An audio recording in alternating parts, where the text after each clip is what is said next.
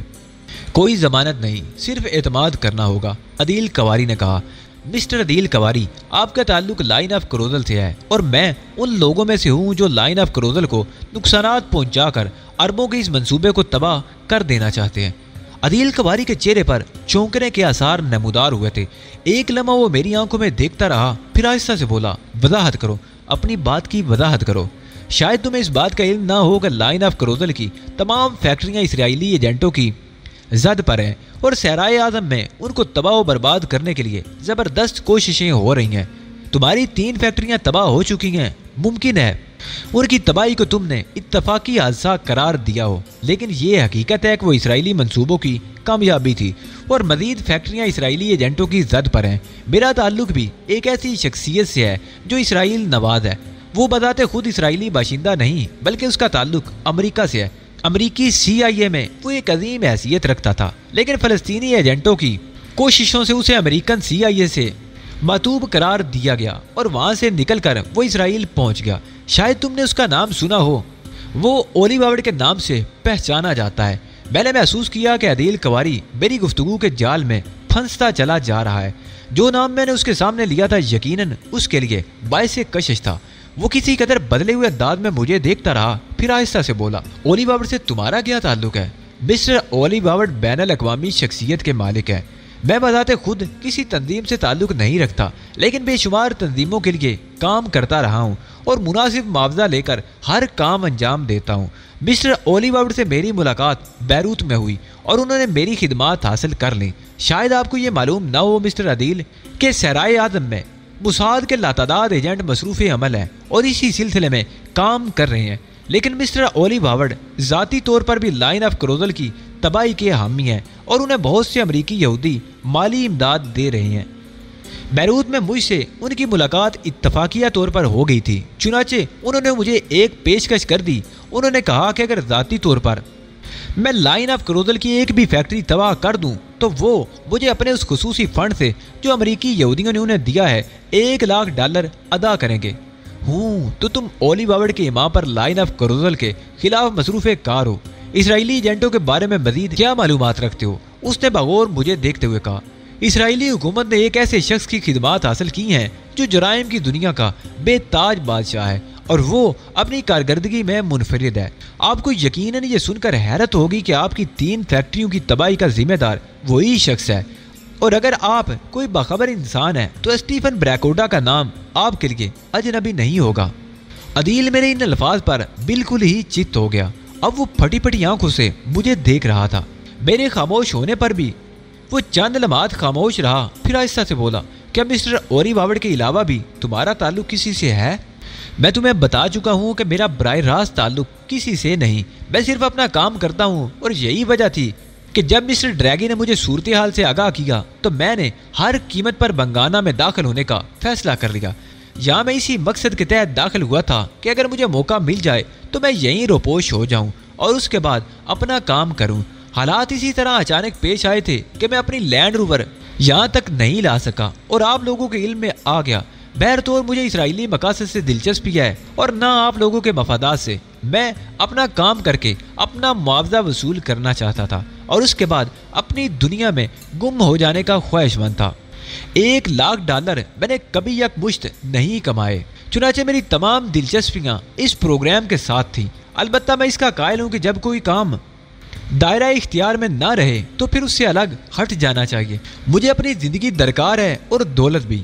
آپ پر میں نے یہ انکشافات کر کے اپنے ہاتھ کاٹ لیے ہیں، لیکن میں نے ہمیشہ زندگی میں اسی قسم کے رسک لیے ہیں۔ اگر آپ محسوس کرتے ہیں کہ میری یہ انکشافات آپ کے لیے کارآمد ہے تو پھر آپ مجھے میرا معاوضہ ادا کر دیجئے، باقی سب کچھ آپ پر منحصر ہے۔ عدیل کواری متحرانہ نگاہوں سے مجھے دیکھ رہا تھا، پھر اس نے آہستہ سے کہا، اس بات کا کیا ثبوت ہے کہ جو کچھ تم کہہ رہے ہو وہ درست ہے؟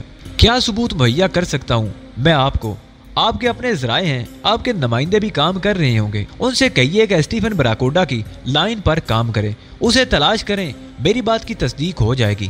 اس کے علاوہ میرے پاس اور کوئی ثبوت نہیں ہے آپ کے لیے۔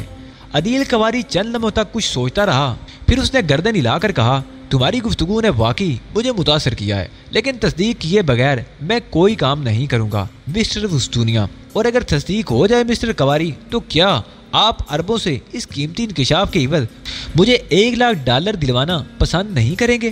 بالکل، تم یوں سمجھ لو $1,00,000 تمہارے ہوئے، عدیل کواری نے مسکراتے ہوئے کہا۔ میں نے آنکھیں بند کر کے گہری سانس لی۔ خدا کا شکر تھا کہ میں اس جن کو بوتل میں اتارنے میں کامیاب ہو گیا تھا۔ عارضی طور پر ہی صحیح، لیکن یہ خطرناک سچویشن کسی قدر بہتر ہو گئی تھی۔